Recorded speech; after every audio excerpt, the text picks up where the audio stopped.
So then I leave my painting. So today I would like to talk about short story by Gilbert Clark, who has been relatively unknown. Last year, I published the first critical biography of Clavel in Japanese, which was primarily based on archival materials. Now, I will begin with a brief biography of Clavel. Gilbert Clavel was born in May 1883 in Basel, Switzerland, the second son in a wealthy silk dyer family.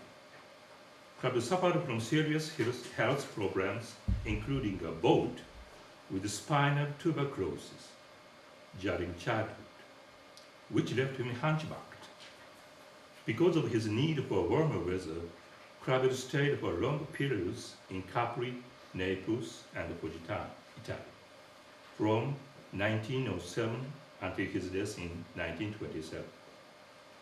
In 1913 and 1914, he visited Egypt, which left a significant impression on him, and in 1916, he wrote Ein Institute for Selbstmord, an institute for suicide, a fantasy about methods of suicide that presented his metaphysical thoughts regarding life and death.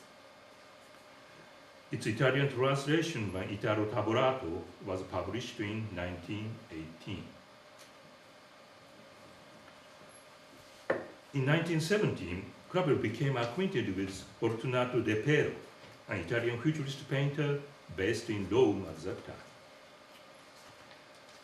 Subsequently, Clavel and de Pero collaborated on the illustrations for the Italian version of Ein Institute for Selbstmord and the puppet theater production of Body Plastic Body, which was performed in Rome in 1918. Clavel contributed several articles to the Italian art magazine Valori Plastici, Plastic Value, and in 1920 he published Espressioni d'Egitto, Expressions of Egypt. That is a lyric essay on ancient Egyptian culture and religion, translated into Italian by Italo Taborato. In 1909, Clavel purchased the ruins of a 16th century watchtower, Torre di Fornillo, that was once used to alert Positano's citizens of approaching Muslim pirates. Starting in 1919, he rebuilt it extensively with the help of local builders. In 1922, Clavel moved into the structure when the interior of the tower was almost completed.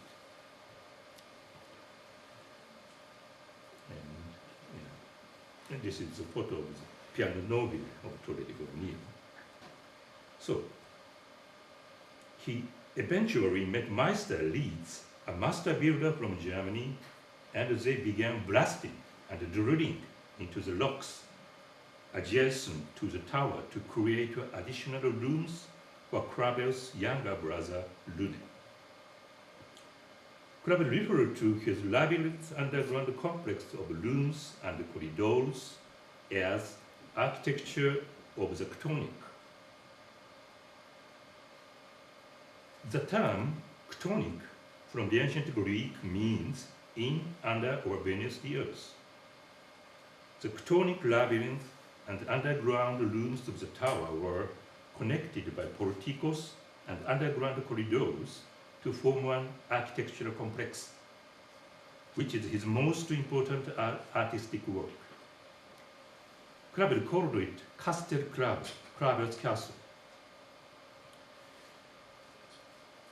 This is a photo I myself taken. Siegfried Krakauer visited the castle in 1925 and wrote a vivid description of the structure titled Felsenbahn in Positano, Cliffmania in Positano. After the death of Clavel in 1927, his brother Lune completed the other parts of the castle. Luna eventually sold the structure to an Italian aristocrat, Santa Borghese Herculani, in 1955, and it still exists today as a private villa. This is the site plan of Castle Club. So, the main topic of my today's presentation is the interconnection between Kraber's futuristic vision, which he shared with Italian futurists such as Lepero, and his archaism, which reflected his experience in Egypt. One can express this interrelation by the following oxymoron: futuristic archaism or archaic futurism. I will examine the paradoxical temporality of this oxymoron through the interpretation of an unknown novel, which Kraber wrote in Egypt in 1914, titled Das Telescope. I will divide my speech into three parts. First, I briefly summarize the plot of Das Telescope. You can find the original German text and the longer version of the English summary in the handout. Second, I will present my interpretation of Kraber's vision of time in his novel and his other writings. Third, I will discuss how Kraber's literary imagination in Das Telescope and his architectural imagination of his castle were interrelated. I found an unpublished manuscript of Das Telescope in the private archive of Fondazione Santa Borghese Herculani in Rome in March 2010. This is a photo of the manuscript and a photo of the archive of Fondazione Borghese. Das Telescope is an 11-page typed manuscript written in German. The title appears at the top of the first page. At the end of the manuscript, the place and date of the manuscript appear. Aswan, Januar 1914. Aswan, January 1914. The novel begins with a conversation between two people, the protagonist as a narrator and a male stranger. They are friendly. The protagonist is looking at a Sahel island in the Nile River through a telescope. He finds a group of travelers, among whom he sees his friends and himself. The stranger instructs him that he is looking at the vision of 500 years ago.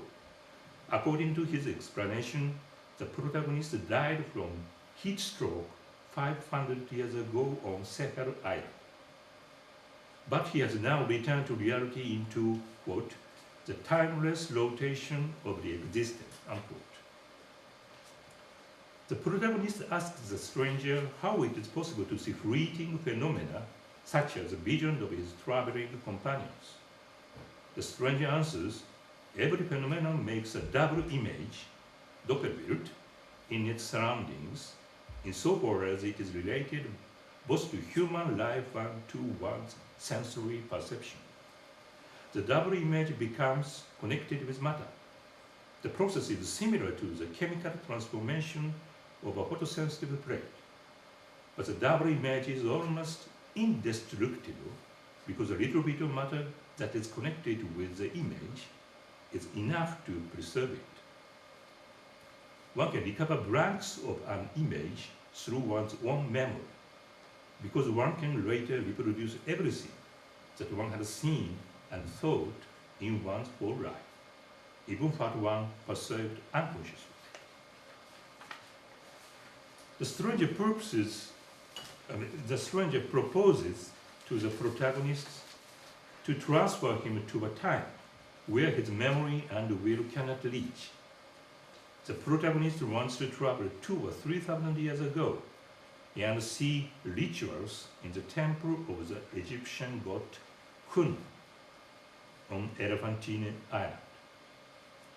The stranger opens the telescope case and takes out polished lenses. He puts them in the proper position on the telescope. Then the protagonist sees the scene of a sacrificial procession through the device. He desires to approach the ritual and becomes excited to the point of ecstasy. Yet suddenly, the vision is broken off and he hears a well-known voice. Dream is life, and you have slept so long. Would you like to drink a cup of tea? It is at the end of the novel. The characteristics of this novel can be summarized in 3 points. First, combination of 3 moments of temporality, the future, present, and past. Second, connection between image and place. Third, mechanism and function of the telescope. The protagonist of the novel represents the author Crabbe himself. The setting also corresponds to a real location, Aswan, Egypt. Therefore, one can assume that the year when the protagonist died on Sehara Island was 1914, when Crabbe visited there and wrote this novel in Aswan.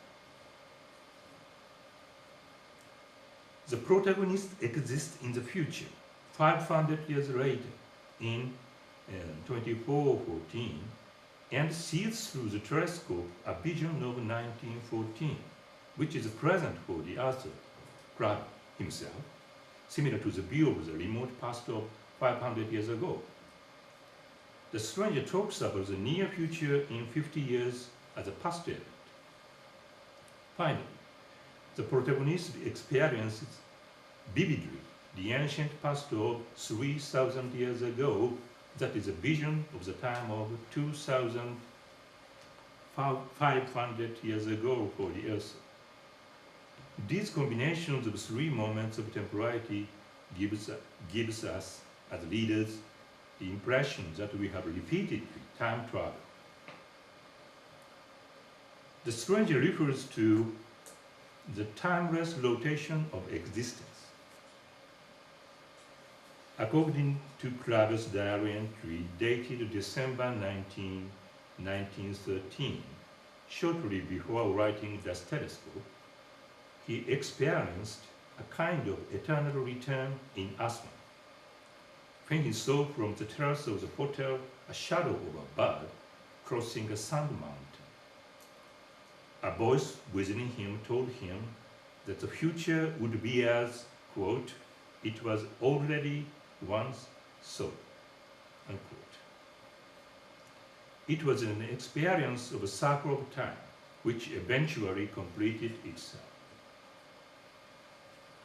After finishing the manuscript of the novel on February 26, 1914, Crabbe wrote to Lune about his own feelings as a man who stands outside of his time.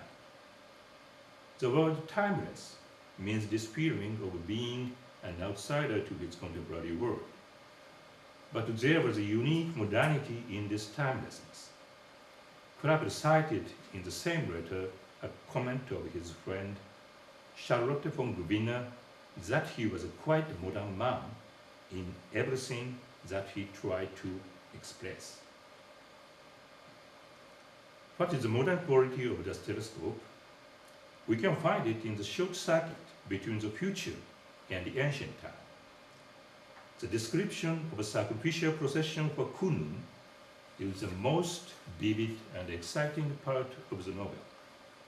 In his other writings, such as Ein Institut für Selbstmord and Expression des It, Crabbe sought not only a basis for his metaphysical thought about life and death in the ancient Egyptian religion, but also an artistic idea in ancient Egyptian art and architecture.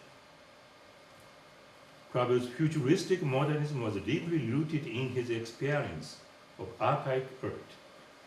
He regarded the effective use of the repetition of simple elements as the most profound principle of ancient Egyptian art, architecture, and literature. So this is a photograph of Crabbe's notebook of the second trip to Egypt.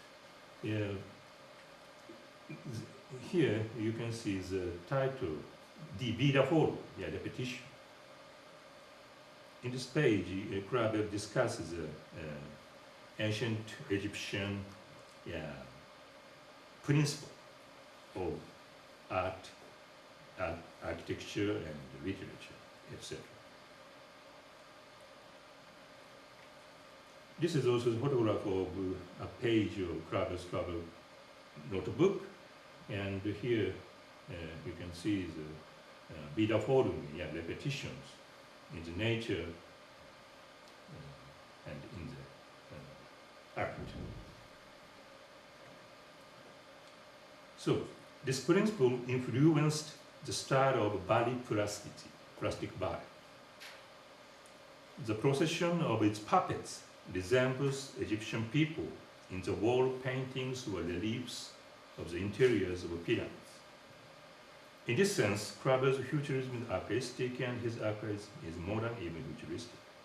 These aspects of archaistic Futurism and futuristic Archaism led him, after collaboration with De Pero, to an opposite group of bodily plasticity artists of metaphysical paintings such as Giorgio de Chirico. Let us now move to the next point.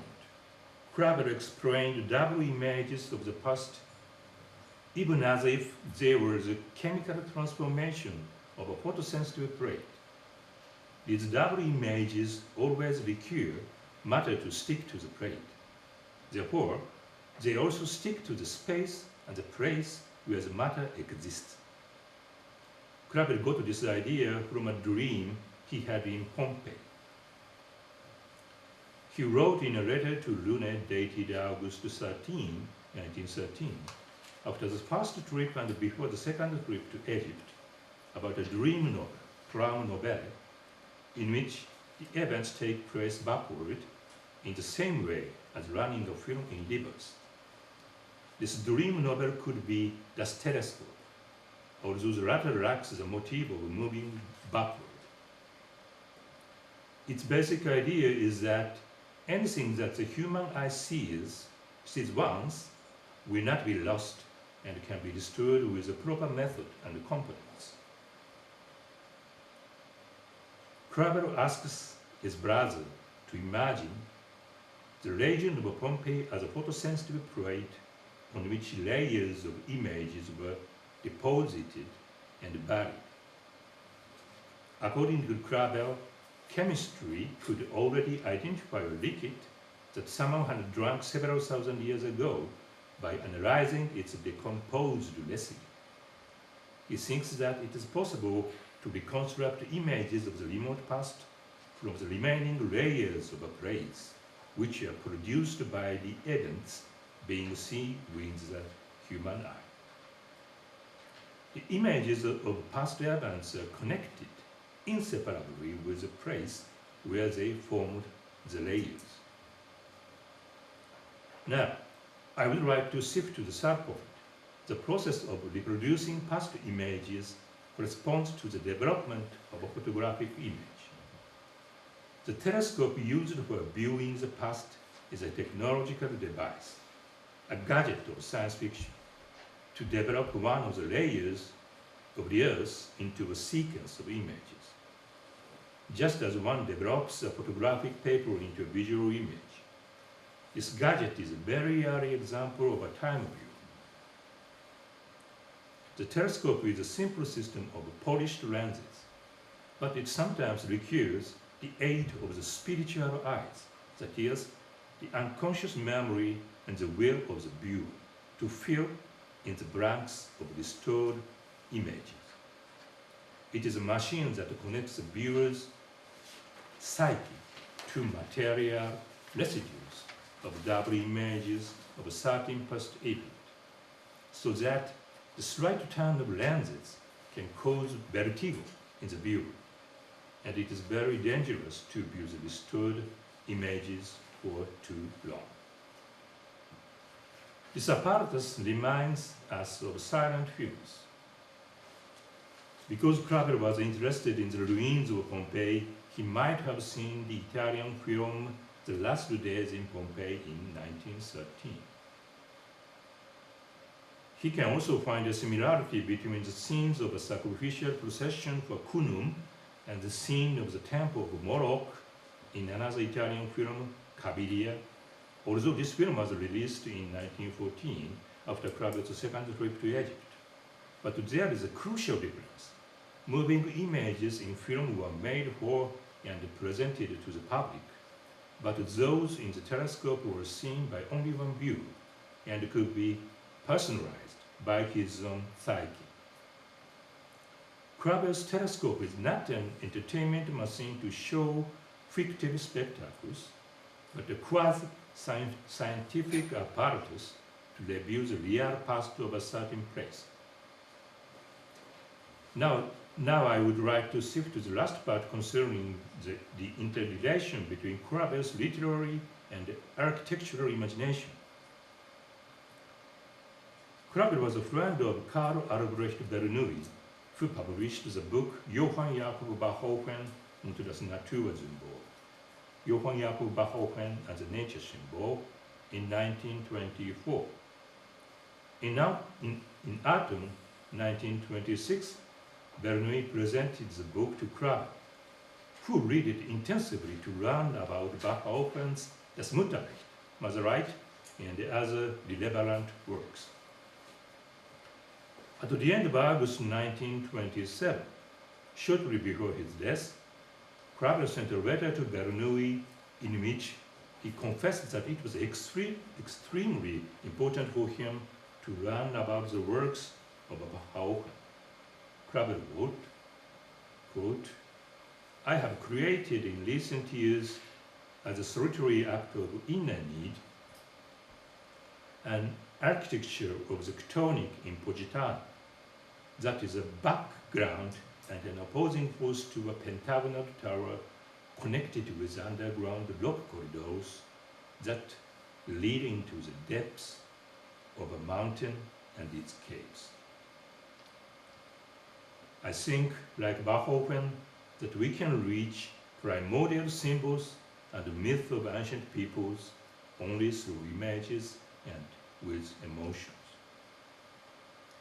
Krabbel's works were about a return to primordial images to proceed and reorganize to another higher level.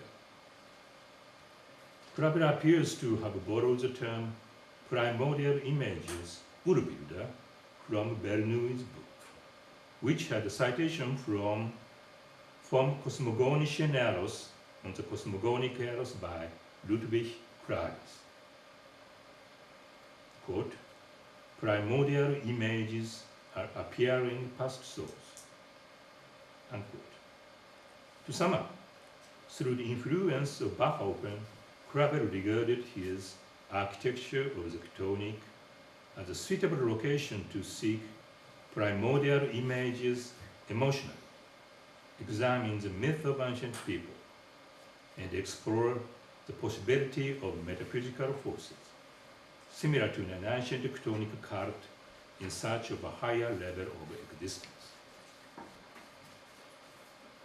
We can conclude that Krabbel's castle, especially its architecture of the Chthonic, was an architectural telescope to view with spiritual eyes and experience psychically ancient primordial images.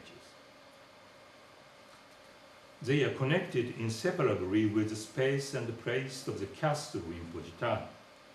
A time-viewing gadget in his early literary work was transformed into an architectural complex in the form of Krabbel's castle. Concerning its symbolism, please read later my text in the handout titled "The Chthonic Architecture of Gilbert Krabbel."